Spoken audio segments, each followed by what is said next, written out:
This is the new Weight Watchers.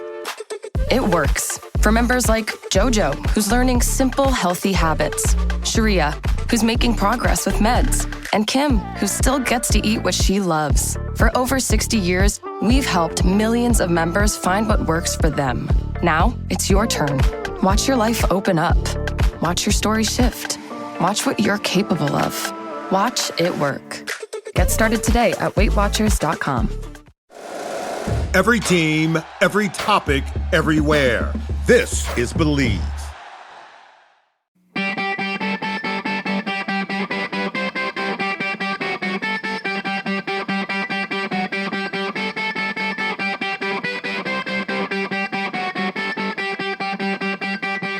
What's up, hockey think tankers? Welcome to another Short Shifts episode on this beautiful Wednesday morning. In case you didn't know, Wednesday episodes are sponsored by Skate Tech, and Skate Tech skate sharpening and equipment repair brings you NHL quality service at an affordable retail price.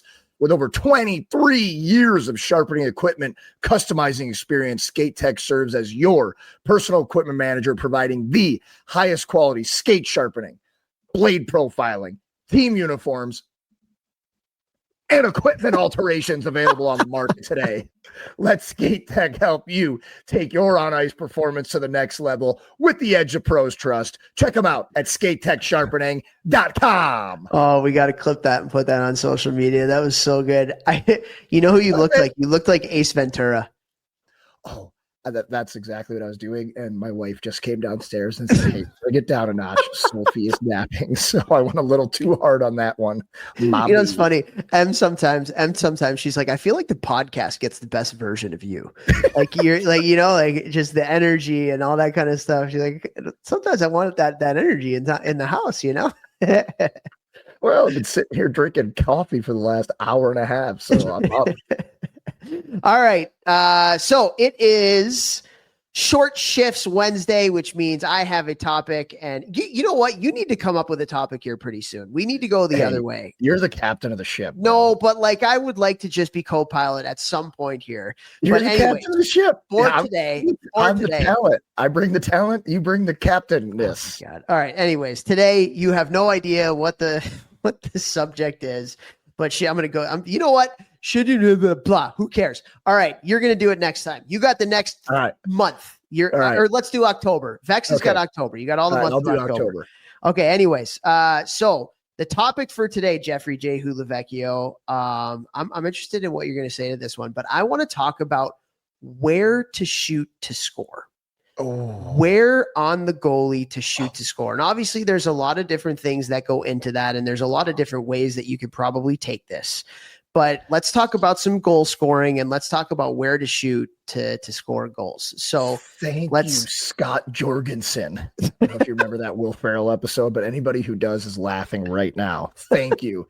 All right. So love this topic. Obviously, first and foremost, you always want to have your eyes up because the goalie could be off his angles. And if he is, you take advantage, whether that's shooting right away because they're off their angle and there's a wide open side, or, you know, a little pump fake push or pull is going to open up that hole or opening even more. But we'll just say, like, generality here. All right. For me, I've been saying it for years. Something I learned from University of Michigan head coach Brandon Naurato. Ever heard of him? Watch that guy shoot the puck. Unbelievable. Lefties, low blocker. It's really hard for goalies and a left-handed shooter to, especially if you pull in right before you shoot and then shoot across your body, or whether you're coming straight down or down the glove side. So you're offside, the right wing side. It's a lot easier for lefties to score low blocker. Now it is a lot tougher to score on your strong side, like if you're out wide. But most places on the ice, lefties, low blocker, anywhere from like 6 to 18 inches off the ice. Really hard for the goalies to get their hand down there. Between the pad and the glove. Between the pad and the blocker is what we're looking for. Or sorry, now, blocker. Yes, that's what a lot of guys in the last, I'd say probably 8 years, have also been lefties. Like, it's kind of like this really subtle, the puck is close to your body and you rotate your shoulders and you shoot low glove. So same side, if you're coming straight down or even a little bit on the right side. Yeah, a lot of lefties doing that. I think it's because there's goalies at the higher levels are so used to like the low blocker that they're maybe thinking that. And it's just like, I've seen a lot of lefties doing it. A lot of my higher level guys talking about that. Now, another thing too, 5-hole. 5-hole's always a great option. It's really hard for goalies at the highest levels too, where everything is so fast. If you're showing, I'm going, shooting to one of the corners, or I'm opening up my blade to show the goalie I'm shooting high, goalies are reading your body language. They're reading how your shoulders are moving. They're reading where your hands are. They're reading your blade and where the puck is sitting on your blade. So it's your job to create confusion, to create deception. So if you open your blade, they're thinking you're shooting high, and then you sauce it right over their stick with a hard wrist shot 5-hole. Really hard for goalies to get that. Also, you're seeing in shootouts the last 2 years, a lot of players shooting between the end of the goalie's stick, that's not the toe, the heel of the blade, and their skate. A lot of guys on the ice right there. Really hard for goalies to get. So that's lefties. I think those are the best places to shoot. Righties, I've always said, at the neck, at their throat, on the glove side. And I've always said I wish I was a righty because I think it's easier to score from all over the ice as a righty. I think it's even easier to score 5-hole as a righty. Also, you're coming down your strong side, your right wing side, and you lean your body just a little bit to the middle. The goalie pulls their hands in a little bit tighter, and you shoot literally for glove side high, right between their glove and their throat. It is really hard for a goalie to get their glove by their neck. And so like bar meow, right at the throat, glove side, really, really, really hard for goalies to deal with that. There you go. Jeffrey Lavecchio. First of all, he mentioned Nar. I'm like, Nar's going to listen to this episode and be like, this guys have no idea what they're talking about. The shot whisper. But I think, so a lot of great points there. I will say for lefties anyway, coming down your strong side, now you're seeing a lot of people kind of going like above the pad, like you talked about on the blocker side and below the glove. You're seeing that a lot more nowadays. You see it a lot in shootouts, actually. Yeah. I think you're seeing that. The one thing I did want to mention too is you're seeing this a lot, and this goes to the cat and mouse game between goalies and players, and coaches are actually coaching to this now. And that is goalies, they do what's called the RVH, right? It's called the RVH. And so I couldn't even begin to explain exactly the mechanics that goes into it. But you'll notice that when a player is skating the puck inside the zone and they get lower and lower and lower, like they get underneath the hash marks getting towards the goal line, you'll see a lot of goalies that will get down on one knee and they'll put their shoulder on the post, on the near post. And what that does, and you're seeing so many more goals nowadays, short side high, right above the shoulder neck that you were kind of talking about. Like, how many more goals are you seeing? Just bad angle shots when a goalie's in an RVH going up high. Yeah. It's a lot more. But I think at the higher levels, like college pro, I think RVH, I think they're going to start doing it less because of that. Goalies were worried about the pass across the ice, and that's why they were doing the RVH, so that they could push. It puts their ankle and knee and hip in a position where they can powerfully push across. But players and sticks are so good now that they're able to pick that corner, even though it's a tiny little spot when they're in the RVH.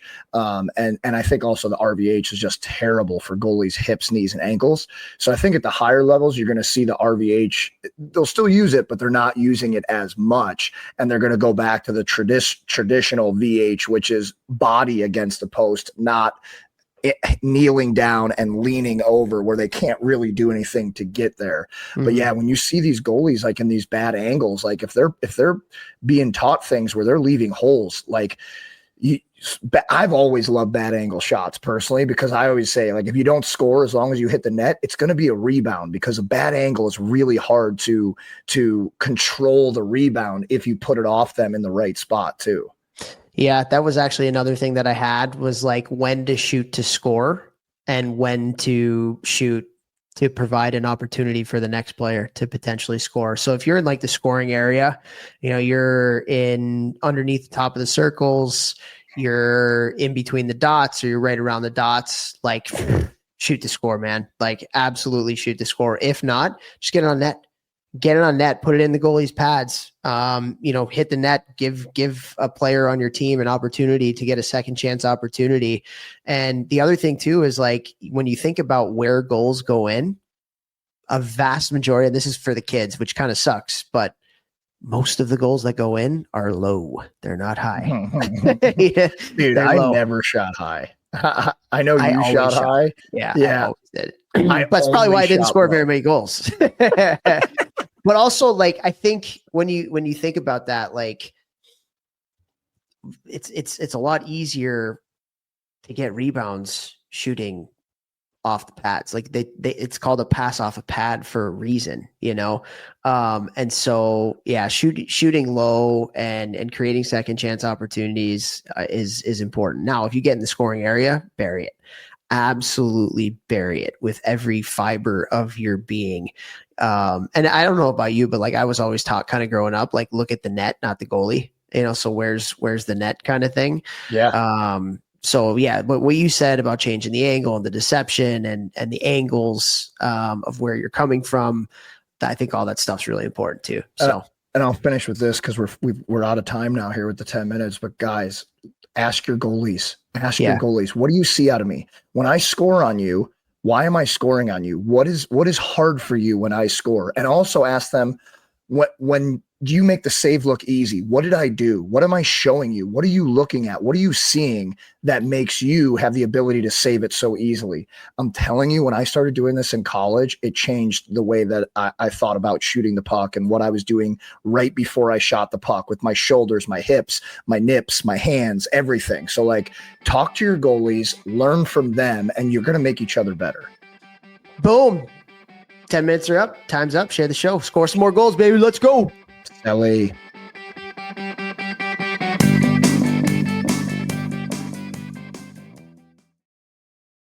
Weight Watchers now offers access to affordable GLP-1s. It works for members like...